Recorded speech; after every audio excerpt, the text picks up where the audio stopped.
أعوذ بالله من الشيطان الرجيم بسم الله الرحمن الرحيم ويسألونك عن ذي القرنين قل سأتلو عليكم منه ذكرا صدق الله العظيم. یہودیوں کی طرف سے جو سوالات مشرکین مکہ کو سکھائے گئے تھے تاکہ جانچا جائے کہ آپ جس نبوت کا دعویٰ کر رہے ہیں واقعتاً اپنے دعوے میں صحیح ہے یا نہیں، اس میں ایک سوال ذوالقرنین کے بارے میں بھی تھا۔ تو سکندر جو بادشاہ گزرا ہے جس کو اللہ نے پوری دنیا پر حکومت عطا فرمائی تھی، ان کے احوال کیا ہیں؟ 4 بادشاہ ایسے گزرے ہیں جن کو پوری دنیا پر اللہ تعالیٰ نے حکومت دی، 2 مسلمان ہیں اور 2 کافر ہیں، ان میں ایک ذوالقرنین اور حضرت سلیمان علیہ السلام، بخت نصر اور نمرود۔ ذوالقرنین اللہ کے ولی تھے یا نبی تھے؟ یہ علماء کا جھگڑا ہے، وہ نمٹا ہے کہ ہمیں اس میں پڑھنے کی ضرورت نہیں ہے۔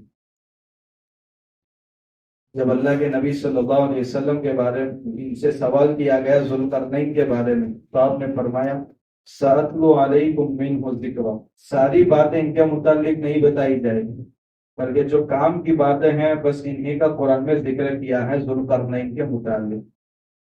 ذوالقرنین، قرنن کے معنی آتے ہیں سینگ، جس کے 2 سینگ ہوتے ہیں، کیونکہ ذوالقرنین کے ماتھے پر سینگ کی طرح ادھر اور ادھر 2 نشان تھے، تو اس مناسبت سے ان کو ذوالقرنین کہہ دیا۔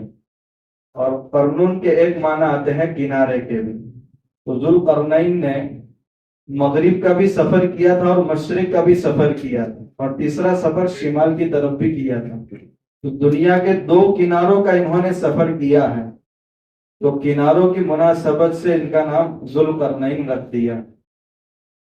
خیر، جب انہوں نے ایسی مغرب کی طرف پہلا سفر شروع کیا جہاں سورج غروب ہو رہا تھا، حالانکہ کہاں غروب ہو رہا تھا، وہ کیچڑ کی طرح ایک گارے کی طرح ایک راستہ ان کو نظر آ رہا تھا جہاں بظاہر سورج غروب ہو رہا تھا، حالانکہ سورج غروب نہیں ہوتا ہے لیکن سامنے والے کو ایسا نظر آتا ہے۔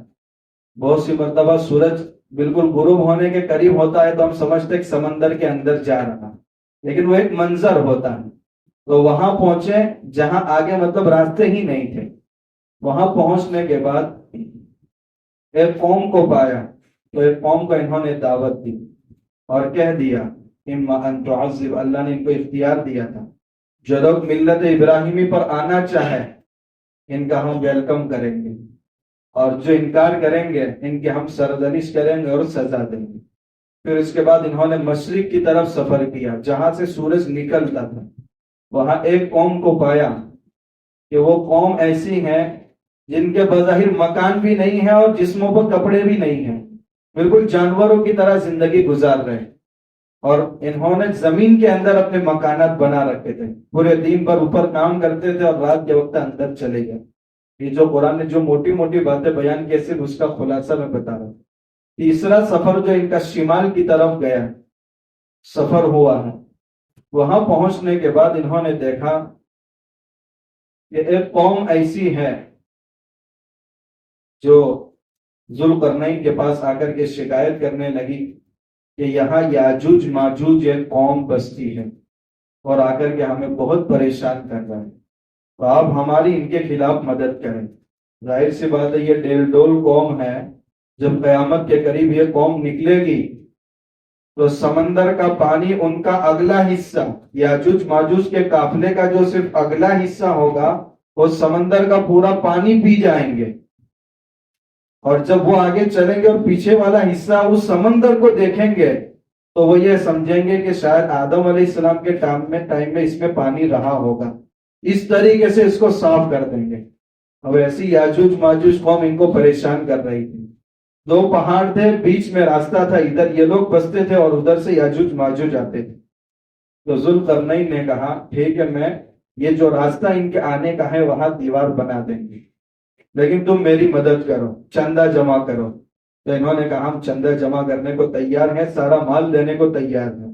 تو ذوالقرنین نے کہا کہ صرف تمہیں مزدوری کرنی ہے، اللہ نے مجھے جو مال دیا ہے وہ تم سے بھی بہتر ہے، اس لیے مجھے تمہارے تعاون کی ضرورت نہیں، بس تم مزدوری کرو اور دیوار چلنے کے اندر یہ ہماری مدد کرو۔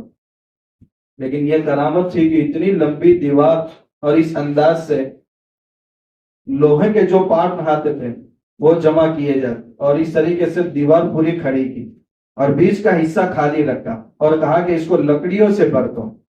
پھر پیتل کو پگھلا کر کے اس کے اندر ڈالا گیا اور دیوار بالکل گرم ہو گئی۔ پھر اس کے بعد وہ دیوار ٹھنڈی ہو گئی اور اتنی مضبوط دیوار ہو گئی اور اتنی اونچی بھی۔ یہ کرامتن تھا، ورنہ انسان کیسے پاس جا سکتا ہے؟ جب تانبا پگھل رہا ہو اور لوہا پگھل رہا ہو، اس کو ڈالنے کے واسطے بھی کیسے جا سکتا ہے اتنا اوپر؟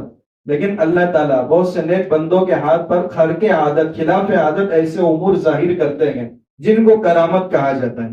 اگر خلاف عادت نبی کے ہاتھ پر ظاہر ہو تو اس کو معجزہ کہتے ہیں، ولی کے ہاتھ پر ظاہر ہو تو اس کو کرامت کہتے ہیں، مندر کے بھووے اور پنڈت کے ہاتھ پر ظاہر ہو تو اس کو ارحاسات کہتے ہیں۔ یہ اللہ کی طرف سے ڈیل ہوتی ہے۔ یہ کچھ ایسی چیزیں ہیں کہ جو مجاہدہ کرتے ہیں، اس کے بعد کچھ خرق عادت امور ان سے ظاہر ہوتے ہیں۔ خیر، تو وہ دیوار بالکل اوپر تک، اب وہ دیوار کو نہ پھلانگ سکتے ہیں، نہ اس میں نقب زنی کر سکتے ہیں، نہ سوراخ کر سکتے ہیں۔ اب ادھر ان کا آنا بند ہو گئے۔ اب یہ دیوار کہاں پر ہے؟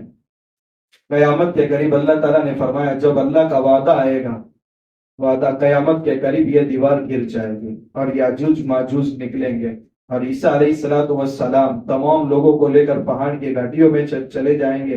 پھر اللہ تعالیٰ سے دعا کریں گے تو اللہ تعالیٰ ان کو ایک ایسی وبا چلائیں گے کہ جس کی وجہ سے سارے یاجوج ماجوج مر جائیں گے اور پوری زمین بھر جائے گی، رہنے کا موقع بھی نہیں ہوگا۔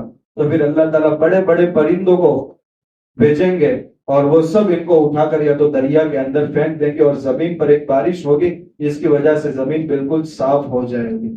اب علماء کے 5 قول ہیں کہ کہاں ہے یہ دیوار۔ کسی نے کہا کہ یہ چین کے اندر ہے، کسی نے کہا یہ بحر روم اس کے مشرقی جانب کنارے پر واقع ہے، کسی نے کہا آذربائیجان میں ہے۔ اس لیے تعین کے ساتھ نہیں کہہ سکتے کہ یہ دیوار کہاں ہے، ہر ایک قول کو مراد لیا جا سکتا ہے۔